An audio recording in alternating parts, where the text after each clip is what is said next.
So recently, a new gacha game was revealed called Neverness to Everness, or simply called NTE. And today, I'm gonna be explaining everything I've learned about it and also share my thoughts. Now, in a nutshell, this game is being marketed as an open-world RPG set in modern metropolis city, but there are also these anomalies that you will encounter all over the world, which are like some sort of psychedelic areas with gravity-defying laws. On top of that, probably the most crucial selling point of this game is that it has a fully fledged vehicle system, which looks especially good when driving around the city during a rainy night. And you can also buy real estate and live in gorgeous apartments, so more or less, think Grand Theft Auto but set in an anime world. But in addition, you can also explore the city/world with various powers, such as this character Nanali here using her ability to walk on the building walls and shifting the perspective of how we can view the world. This game is also developed with Unreal Engine 5, so as you can see here, the areas or scenes change rapidly with no loading at all thanks to the seamless scene transitions feature. And the interiors of buildings and the city itself look especially great thanks to Lumen for global illumination that the engine utilizes. I mean, I made one tweet about the night city cruising and it got almost 1 million views, so safe to say people are excited about this game. And in today's video, I will cover and break down the 3 main aspects of the trailers: the world itself, exploration, and combat. Full disclosure, this video is sponsored by Perfect World Games, who is the publisher and parent company of Hara Studios, the developer behind Tower of Fantasy. So I am grateful for their support, and you can pre-register to Neverness to Everness by using my link in the description. So, let's first talk about the bustling world we can see here. The streets are filled with pedestrians as the active character runs around, but to me, the most coolest part is that you can see and walk into all sorts of buildings and explore their interiors, such as the one here where you can eat some kind of a dish that I assume will provide some kind of a stat boost for combat. And then there's a convenience store the player runs into, and shortly after leaving it, we encounter the area affected by anomaly. As I said, this is a pretty trippy experience. A bunch of vending machines form a menacing wall to prevent you from leaving, and moment after, the first combat encounter begins. Now, from what I've gathered when inspecting the combat, you've got your typical EQ active abilities, so there's a skill and ultimate you can use along with normal attacks, and we can see there's a total of 4 characters you can use and switch around. So pretty standard stuff right now.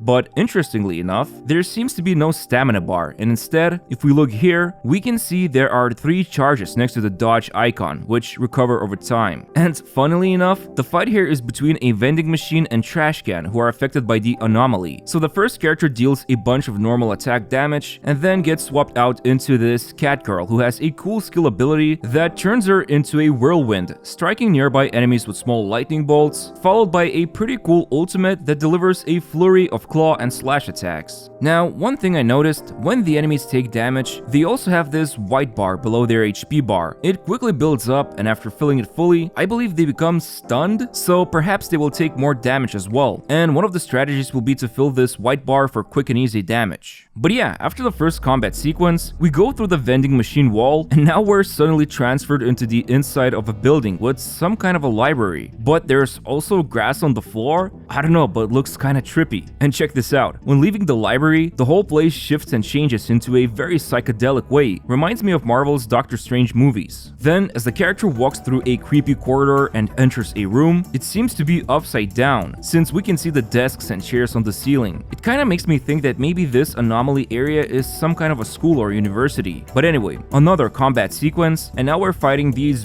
black and red balls with hands. I'm not sure what those are, but they do have a stylish look, not gonna lie. Now, the majority of combat showcase here is with this character, whose name I believe is Clicky. Her idle animations were briefly shown at the start of the gameplay trailer, and she seems to be using cute monsters, who honestly kind of remind me of Studio Ghibli's work, or I guess even Yokai Watch, if you know what I'm referring to. But going back to combat, Nanali unleashes her bombastic ultimate. I guess she's too cool to look at explosions by posing to us here. Although what really caught my eye is this little critter who hovers above her head. Not sure if it's just a cosmetic pet who appears when she's out of combat, or maybe it provides some kind of abilities, or maybe you can equip this pet on anyone and collect them for various boosts. No idea, but could be an exciting mechanic in the game. I'm always up for collecting various creatures in the game. Still, after the fight is over, we walk through a couple of doors that keep transporting us through areas, and a moment later, we're back to the city and the anomaly disappears. So I guess the enemies inside the anomaly had to be defeated to dispel it. Now, the next big thing that happens in this trailer, and probably the thing you heard most about, is the vehicle system. I tried to translate and see what the key mappings mean here, but they seem to be pretty much what you would expect. You can shift perspective and drive the car in first-person view, which is always nice. You can switch the radio channels to listen to different music, and there's a handbrake, which I'm guessing from the promotional trailer will allow you to do some sweet drifting. I also love the fact this disclaimer at the bottom here encourages you to follow the traffic rules. Yeah, as if I'm gonna put my pedal to the metal and end up crashing many times, just like a typical gamer I am. Anyway, the driving here seems pretty insane. The city looks gorgeous when cruising through it, and later on, there's also that beautiful footage of the night city life when it's raining. However, what really surprised me was that you can actually customize the vehicles with various parts and cosmetics. We can see the current stat distribution of the car here, like acceleration and weight of the car, so I am personally gonna put all the parts to upgrade the speed to the max.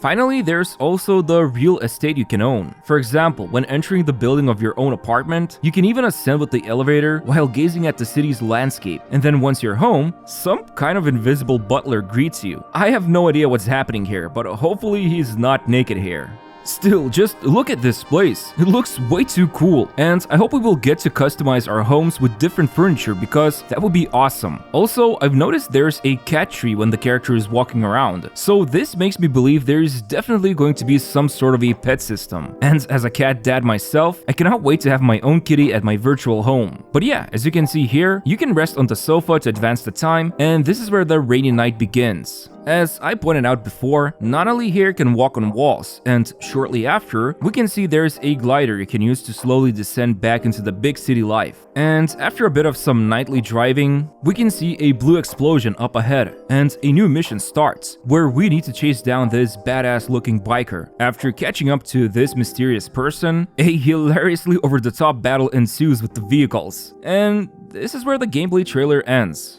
All in all, yeah, the game looks pretty promising. Now, when it comes to my own overall thoughts, I think this is a very ambitious project. And the fact we get to play it in an urban location instead of the usual fantasy landscapes filled with mountains and nature as usual, it's a big shift here. Personally, I enjoy playing games set in modern times a lot more, and truth be told, a free-to-play gacha game with vehicles, or basically Grand Theft Auto the anime game, is a big selling point here. Heck, you also get to own an apartment. But at the same time, I am very curious to learn more about the story and the lore behind the anomalies. So far, I like the idea of these trippy zones you enter that transport you to mind-bending areas, and I can easily see the anomalies messing up big portions of the city and transforming areas you're used to in new ways. But yeah, that's pretty much it when it comes to the trailers. Hope you found this video useful, and I recommend to pre-register to NTE by using my link in the description to stay up to date with the news and be the first one to find out about the game's launch date. On top of that, by pre-registering, you'll also help support my channel, which I'm always grateful for. Anyway, thanks for watching the video, and see you next time.